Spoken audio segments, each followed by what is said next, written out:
Hello everyone, welcome back to the channel. Today we're going to be tying one of these. It's a Peeping Caddis pattern, perfect at this time of year. A little added extra of some squirmy wormy material just at the back there to imitate the caddis larva itself. I'll talk you through the materials as we go. I'm going to start off with uni thread 6/0 in brown, dark brown to be precise. So first thing I'm going to do is just wind on a base layer of thread. Take that tag end away.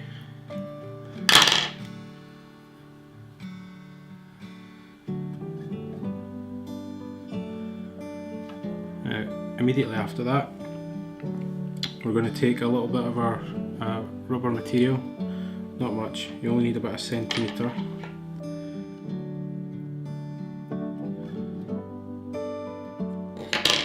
Before we put it on, because it does have a tendency to spin around the hook, I like to just put a little bit of super glue to secure it onto. We take our rubber material, place it towards the back of the hook just so enough that it's protruding, much like you would if you were tailing a traditional fly. A couple of gentle pinching loops, some open turns just to catch in the rest of that material. It will spin on you, but as long as you keep your left hand secure, it should be okay.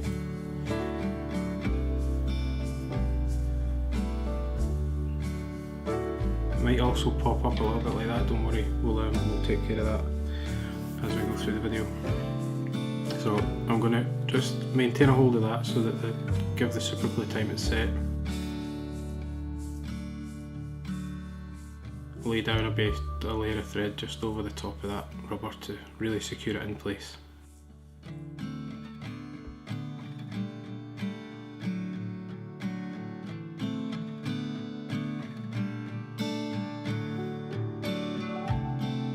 Now just to finish that off, I'm going to take a black Sharpie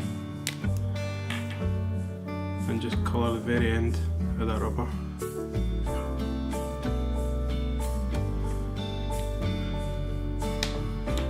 Tiny little coat of loon thin UV varnish just to protect that pen.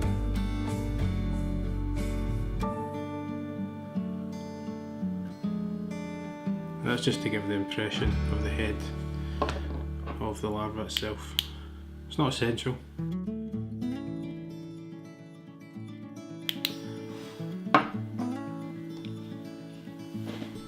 Now, for the body we're going to be doing something slightly different. It's a technique I've used a lot on the channel, but I've never provided a voiceover, so I thought I would do that for you today. What I have is the Mark Petitjean Cdc Magic Tool, and this is a fantastic way to provide good movement on your nymphs, as well as create dry fly, dub bodies and hackles when you're using CDC. So what I'm going to do is I'm going to take my dubbing. Now in this case this box is all Andrew's Scruffy dubbing, which you'll find on Facebook. I absolutely love this stuff. He's not sponsoring me to tell you that, I absolutely love it. This one that I'm using is a boosted natural.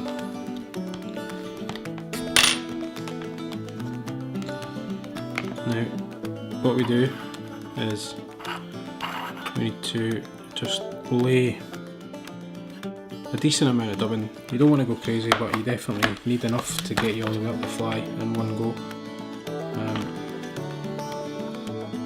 You just lay that on top of it's the medium tool in this case. It comes in 3 different sizes for your different applications, as well as a predator size. I'll try and leave links in the video so that you can get a hold of them for yourself if you're interested. So I just lay down, like I say, what I think will be enough dubbing to cover the body of the fly.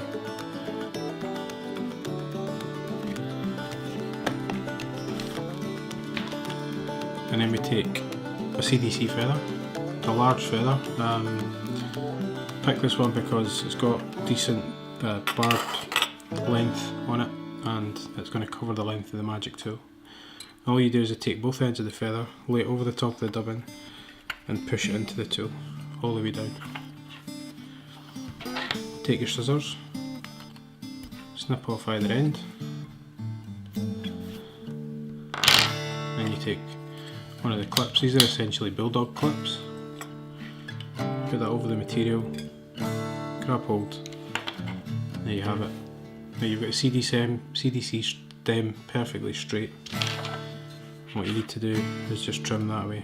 It's best to have a long pair of scissors. I don't have a long pair of scissors, so I'm just making do. But try and get a nice straight cut if you can. And then what you do is transfer that over to the second clip, like so. Now that we've got our dubbing and our CDC, we need to create a dubbing loop. And the way I do that, pull my thread down, cross over it with the bobbin a couple of times until you have this loop here in your finger. I'm sure there's a proper way to do this. This is the way that I do it, and it seems to work for me. And then what I do is just wind my thread over that loop all the way to the back of the fly,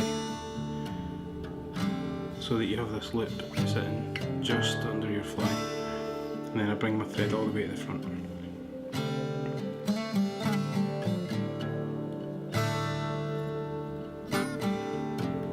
And then you take your clip with your CDC and your dubbing, you slide it in to the loop,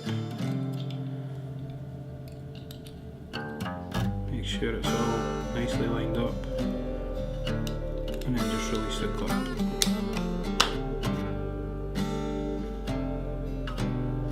Now what I do is try and push it as close to the top of the loop as you can, and make sure it doesn't fall out. Simple dubbing loop spinner that I place into the bottom of the loop and then let it hang under its own weight. Some of the dubbing's just falling out, so I'm going to have to try and secure it.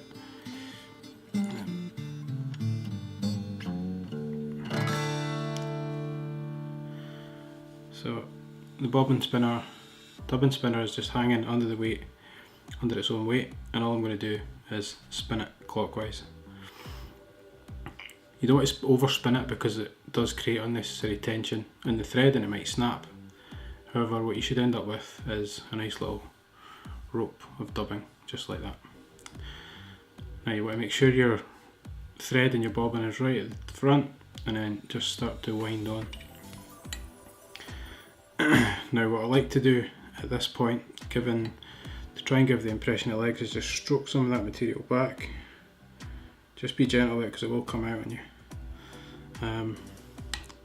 We can brush it backwards afterwards, but just gently brush it back, and then all you do is bring that dubbing loop forward with touch and turns all the way to the bead.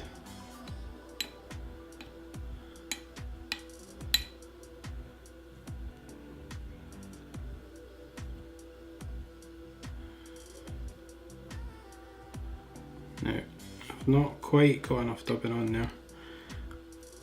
That's okay, we'll fix that. Happens quite a lot. It's quite difficult to judge. You'll get it with practice. It's quite difficult to judge. All I've done there with the loop is just secure that with my thread, and then trimmed the loop away, and then I can do a few wraps just to secure everything up. And I'm just going to pull everything back, take away the excess, and you're left with what looks like a very scruffy fly. Now, just to fill in that gap, I'm just going to grab a little bit more of my dubbing and dub it on as you normally would, right in tight behind the bead. You want to make sure that's nice and secure, maybe just a touch more.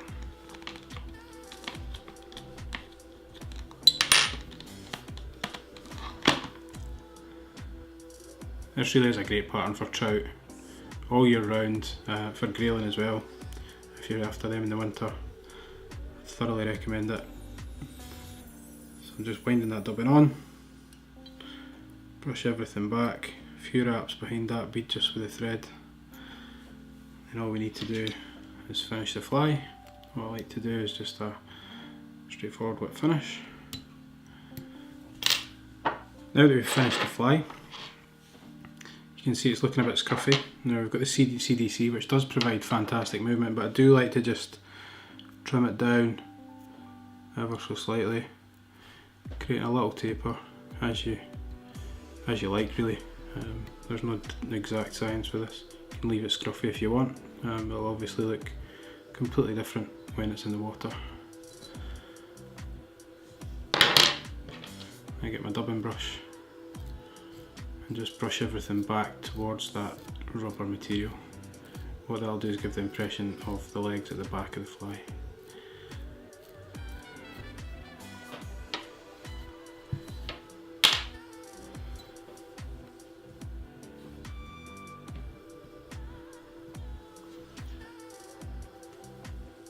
And there we have it, the scruffy Peeping Caddis with the squirmy wormy material at the back. If you like the video, please subscribe to the channel, and it'd be great if you could like it and comment it. Let me know other flies you'd like to see, what you think of this one, anything you think I could do to improve it. Thanks for watching.